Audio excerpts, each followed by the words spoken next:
Abay kinontra ni Pangulong Marcos Jr. ang akusasyon ng kanyang ate Amy Marcos na gustong babaksakin ng pamahalaan ang mga Duterte.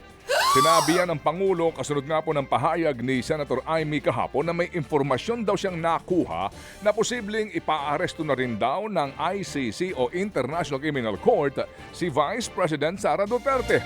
Tumanggi ang senadora na pangalanan po ang kanya sinasabing source, pero nitong linggo sinabi po ni VP Sara na nakarating din sa kanya ang bali-balitang siya'y ipaaresto din. Kung ipaaresto man daw po si VP Sara, tiniyak po naman ni Senator Amy na ito'y kanyang haharangin. Muli niyang iginigiit na walang jurisdiksyon ang ICC sa Pilipinas. Ibinunyag ng senadora ang umano'y master plan ng pamahalaan para babaksakin daw ang mga Duterte. Nakasaad daw yan sa dokumentong pinamagatang Mid-Election Final Campaign Split Action Plan ng kaalyado ng pamahalaan na Lakas CMD.